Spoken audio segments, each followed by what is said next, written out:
welcome back to my YouTube channel. So share ko sa inyo kung paano mag-battery operated na Bajaj CT100, okay? So basic lang mga kaworski, madali ang video lang, okay? 3 minutes na video lang mga kaworski. Ang may-ari ay si Sir Dakar, okay? From Caloocan pa po yan. So dinahin niya tayo rito para magpa full wave, okay? Pero hindi full wave pa pag-usapan natin. Pero kung full wave mga kaworski, meron tayong video dyan sa ating channel, okay? So tips ko sa inyo mga kaworski kung paano mag battery operated ng CDI dito sa Bajaj CT100. Napaka basic lang po mga kaworski, hindi nyo na kailangan magbaklas ng kung ano-ano, okay? Hindi nyo na kailangan baklasin yung mga nandito. Kaya ako kasi binaklas siya kasi inaayos ko yung wiring nya.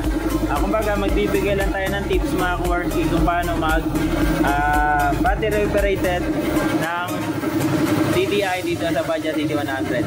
So mga kaworski, ito yun. Okay mga kaworski, simple lang yan.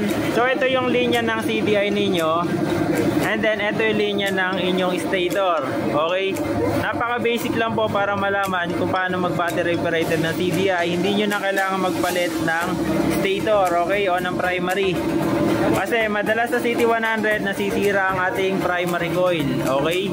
So ang gagawin nyo lang mga kaworski, kung meron kayong battery operated na Lipan CDI, okay, yung 4-pin, pagod niya idol. Okay, yung 4-pin CDI mga kaworski ng Lipan. So yun ang gagawin ninyo. Isang wire lang ang ugutin natin and then itatap natin sa positive accessories. Okay na po at aandar na yung motor, okay? So ngayon makikita nyo rito, ito kasi yung kanyang stock wiring, okay? So ito nakakabit primary. So ito yung kanyang CDI. Ipapasipa ako kay Sir Dakar. Tingnan natin kung may kuryente. Okay, so wala. Kasi sira yung kanyang primary, wala kayong makikita kuryente sa mga idol. So wala yan mga kaworski kasi sira yung kanyang primary. Ngayon, ang gagawin natin mga kaworski, maglilinya lang tayo, isang wire lang ang gagawin natin. So tanggalin natin ito mga kaworski. Okay. Ngayon, gagamit tayo ng 4-pin na CDI. Pasalpak nga idol. Sasalpak ni Sir, okay. So don't forget mga kaworski, huwag nyo isususi muna. Okay, so nakapatay susi natin and then hugutin natin yung sakit na stator.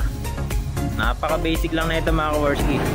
Ngayon, yung linya ng pink, okay, kung dun sa oil stock kasi ito napalitan na ng harness. Ngayon kasi ang linya ng kanyang primary coil ay kulay pink.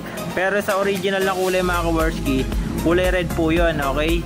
So kung stock harness ang inyong motor, kulay red po siya. Okay, lagi nyo pong tatandaan, red po yun ha. Ngayon, tatanggalin ko tong linya na to, itong kulay pink. So hindi naman mahirap isipin niya na linya ng pink. Ito kasi yun. Okay, so pink kasi ang nakalagay dito. Yan. So sa mga stock wiring nyo, kulay red naman po siya. Okay, lagi nyo po tatandaan yan ha. Hugutin nyo lang po yan. Yan linya ng pink na yan. Okay, hugutin ko muna. Okay, so mga kaworski, nakahugot na siya. Yan. So ito na yung pink. So kay mga kaworski, yung iba kasi naglilinya pa or kagaya na rin, yung ginawa nila rito, nilinyahan pa nila na nilinyahan. So ituturo ko sa inyo tamang basic. Basic lang po yan. Ngayon mga kaworski, itong kulay pink o yung kulay red na ito mga kaworski, hanapin nyo po yung linya ng ating relay, okay, yung ating signal or yung flasher relay. So sa flasher relay natin mga kaworski, dalawa lang ang kulay na yan, kulay orange at saka kulay brown. Syempre ang positive accessories ng ating badya ay kulay brown.